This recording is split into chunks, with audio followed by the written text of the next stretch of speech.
Les hommes au pouvoir ont une fâcheuse tendance à l'arrogance. Ça, je l'ai déjà dit. Ce n'est pas tout. Ils aiment aussi le prestige et soignent donc leur grandeur. De plus, ils font leur maximum pour se remplir les poches. Ainsi en est-il en tout cas de Saül, le premier roi d'Israël. Je continue à lire en compressant tout au long dans le chapitre 15 du premier livre de Samuel. Saül mobilisa son armée et la passa en revue. Il compta 200 détachements de soldats des provinces du nord et 10 détachements de Juda. Il les conduisit jusqu'à la ville d'Amalek et plaça une embuscade dans le ravin.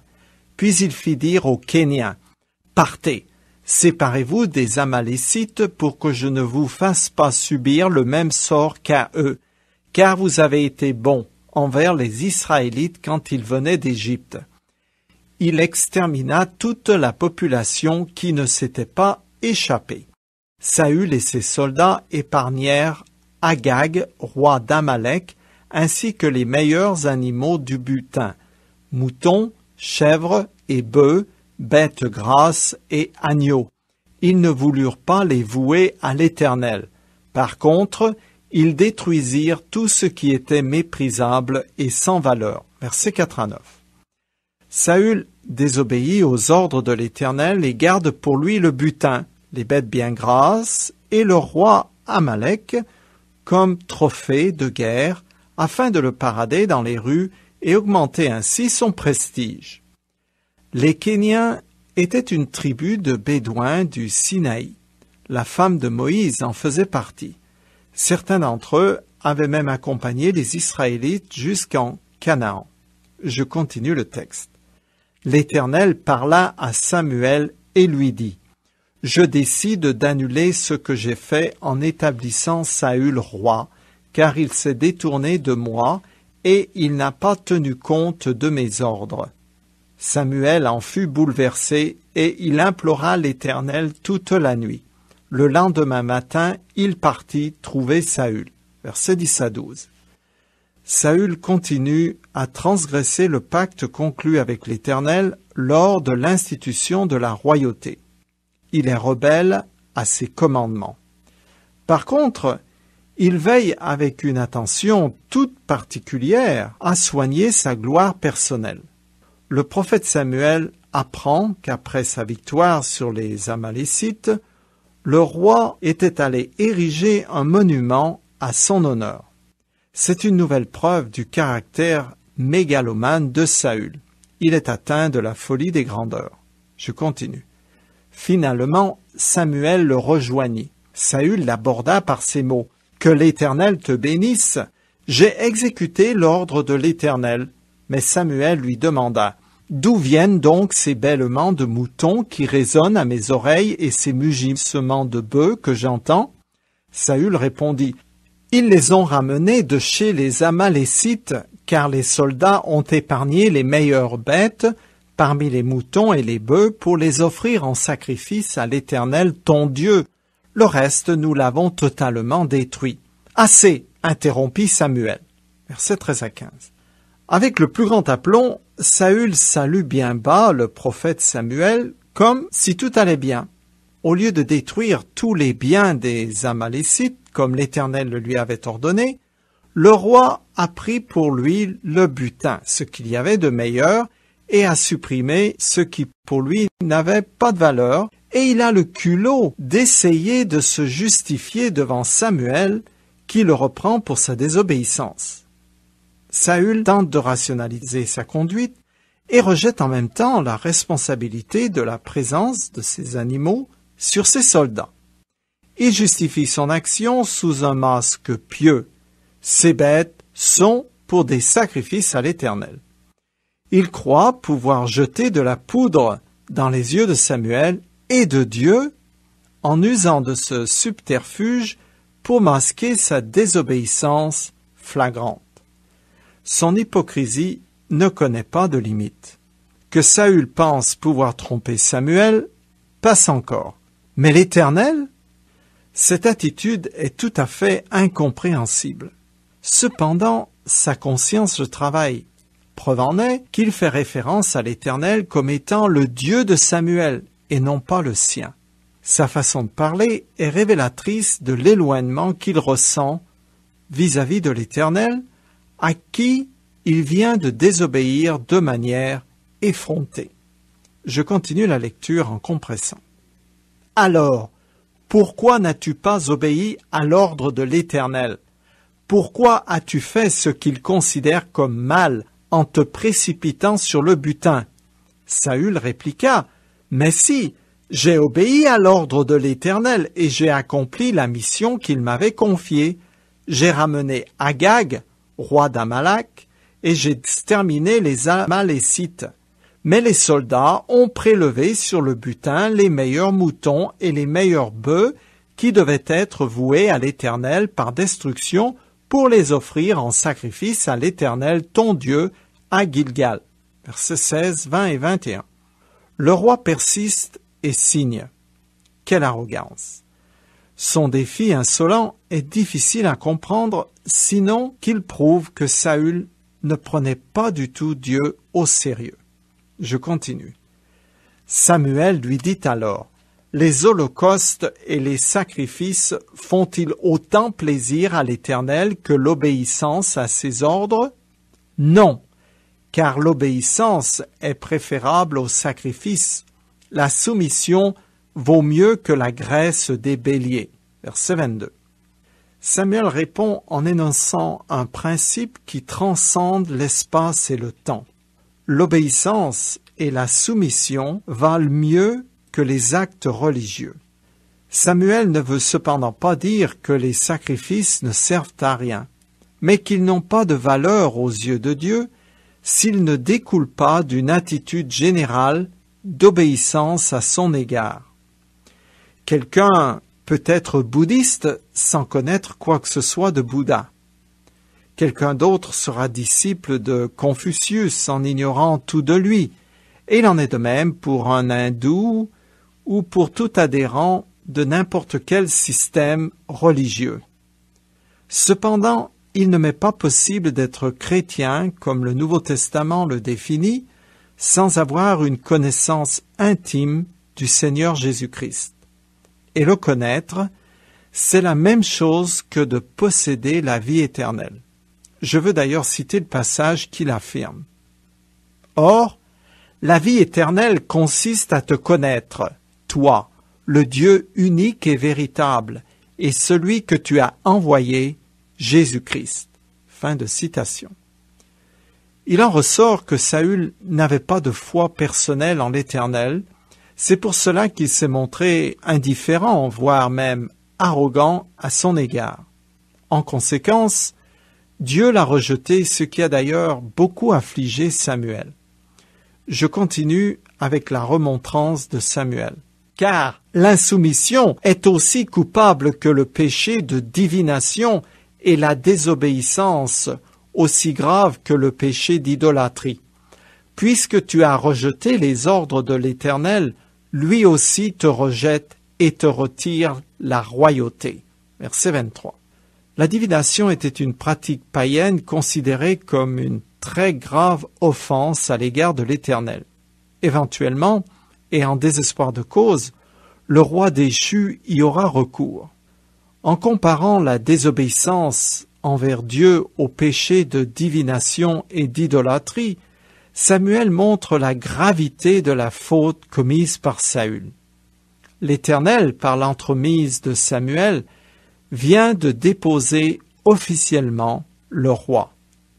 Ce jugement va plus loin que celui énoncé précédemment, car non seulement sa lignée, mais Saül lui-même est rejeté et sera privé de la royauté. Bien que Saül va encore régner pendant 15 ans, le prophète Samuel ne lui rendra plus jamais visite. Dieu en a fini avec lui. Je continue le texte. Alors Saül répondit à Samuel, « J'ai péché, car j'ai transgressé l'ordre de l'Éternel et tes instructions, parce que j'ai eu peur de mécontenter mes soldats, et j'ai cédé à leurs demandes. À présent, je t'en prie, pardonne ma faute, et reviens avec moi pour que je me prosterne devant l'Éternel. » Non, répliqua Samuel, je n'irai pas avec toi, car tu as rejeté les ordres de l'Éternel. C'est pourquoi l'Éternel te rejette aussi et te retire la royauté sur Israël. Sois-en certain, celui qui est la gloire d'Israël ne ment pas et ne se rétractera pas, car il n'est pas comme un être humain pour se rétracter. Saül répéta, « J'ai péché. Toutefois, en ce moment, je t'en supplie, continue à m'honorer devant les responsables de mon peuple et devant Israël. Reviens avec moi et je me prosternerai devant l'Éternel ton Dieu. » Versets 24 à 30. Les confessions de Saül sont artificielles puisqu'il tente encore et toujours de se justifier en essayant de faire porter le chapeau à ses soldats. C'est pas moi, c'est eux. Il regrette seulement de s'être fait prendre.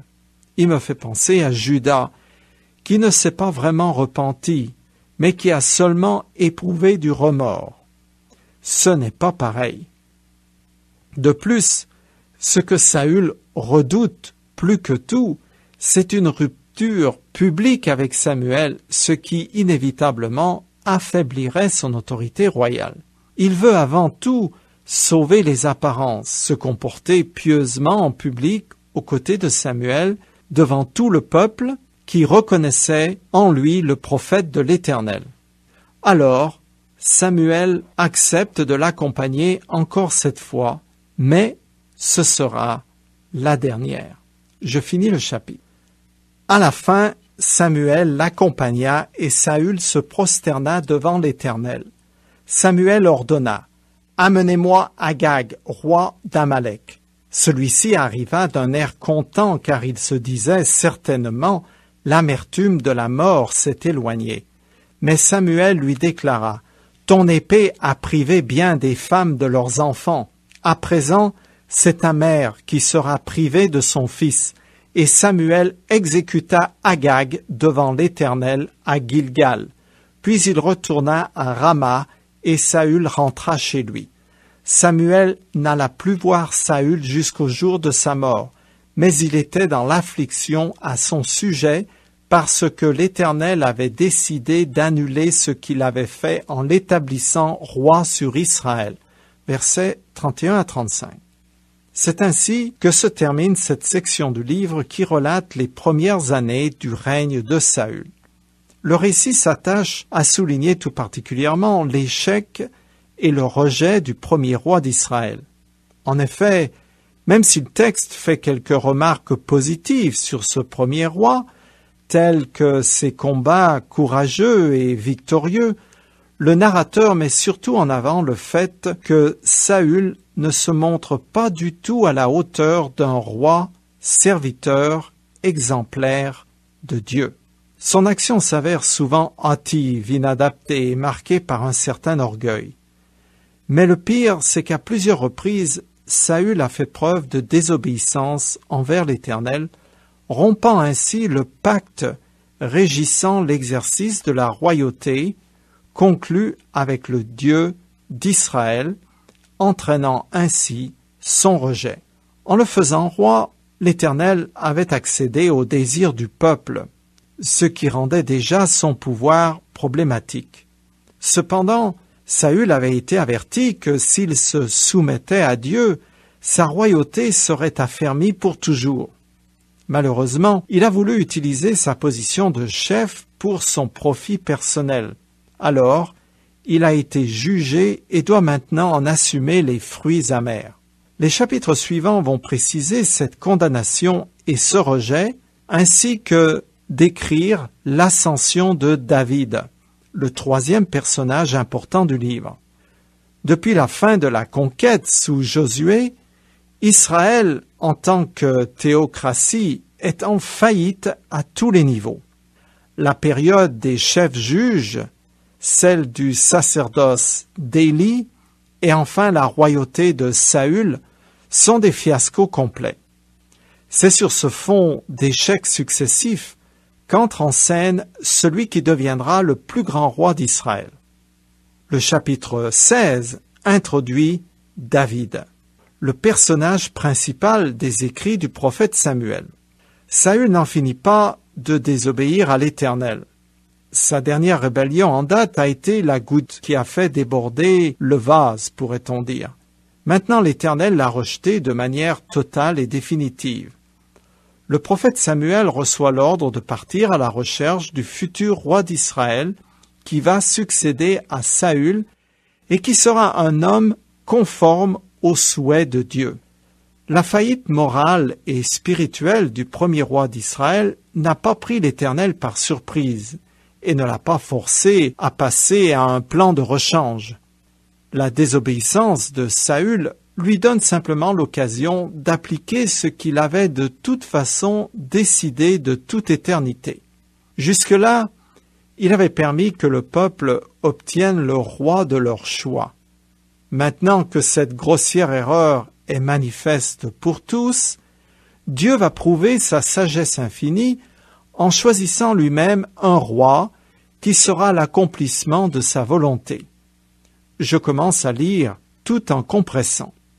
L'Éternel dit à Samuel, « Combien de temps encore vas-tu pleurer sur Saül alors que moi je l'ai rejeté pour lui retirer la royauté sur Israël? Remplis ta corne d'huile et va à Bethléem. Je t'envoie chez Isaïe, car je me suis choisi, pour moi, un roi parmi ses fils. » Verset 1. Bethléem est une ville de Juda à environ 9 kilomètres au sud de Jérusalem, connue aussi sous le nom d'Éphrata et appelée plus tard la ville de David. C'est là que naîtra le Christ.